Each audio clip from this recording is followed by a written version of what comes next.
And let's bring in Andrew McKellar now. He's from the Australian Chamber of Commerce and Industry, the Chief Executive of ACCI. Andrew, thanks for your time. So you heard from the federal government, from Tony Burke, warmly welcoming the increase in the minimum wage. You're not convinced, though? Well, we're a bit more cautious, Kieran. We would say this is a risk for the Australian economy at this point in time. We're seeing a number of pressures building on business. We're seeing acute labour shortages. We're seeing real supply chain disruptions, energy prices spiking up.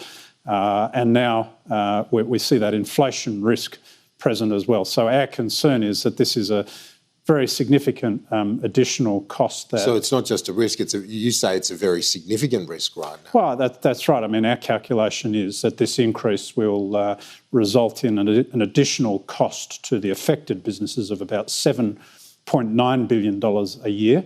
That's got to either be absorbed on the bottom line or passed through to consumers. And I think that's where our concern is it potentially does add to inflation. What do you say to the argument, though, that those on the lowest incomes have had wage growth pretty much stagnant for a long time? Well, that's not actually the fact. So if you look over the past 6 years or so, in fact, these minimum wage increases have been well in advance of inflation. There's been actually a reasonable increase in real wages or minimum real wages over that period of time.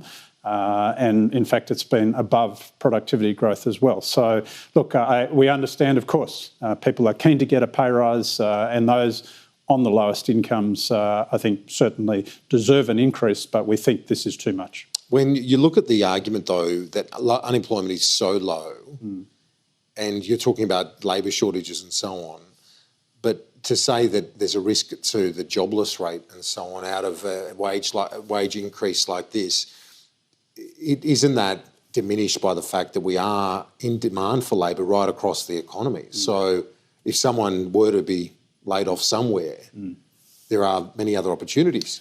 Well, I think the issue here is the cost impact that business is facing. It comes at a time when the real risk to the economy is increasing inflation. In turn, we're seeing the Reserve Bank signalling that it will continue to increase interest rates. And if we get higher inflation locked in, then I think the risk is we're going to see more and more increases in interest rates, simply wiping out this sort of gain. But isn't that the point, that the Fair Work Commission has increased the minimum wage and the flow-on effect to other awards because of that very point, that rates are going to rise? They know that, and to keep up with it, there needed to be a substantial increase. Well, we're like a cat chasing its own tail at this point, and I think really what we need to see is much more flexibility. It needs to be driven by the outcomes in individual industries, in individual enterprises, not this sort of one size fits all. So I think here, part of the problem in today's decision is not just that it picks up 180,000 or thereabouts of the lowest paid people in the economy.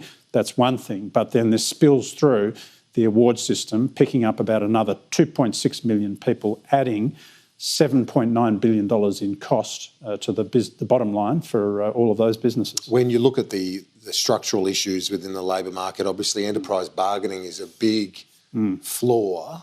Are you hopeful that this job summit coming up within weeks will assist in coming up with a grand bargain to get that back and working? Well, I think it's critical that we use that opportunity, that all groups that are involved in that use that opportunity to really try and put some of those important issues on the table. We have to address the immediate challenges around skills and participation and migration. But of course, we also have to look at the industrial relations system. Enterprise bargaining, as you say, it's withering on the vine. Yes, we have to be able to prepare to look at real reform. Andrew McKellar, the Chief Executive of the Chamber of Commerce and Industry. Appreciate it. Thank you. Thanks, Kieran. Talk to you soon.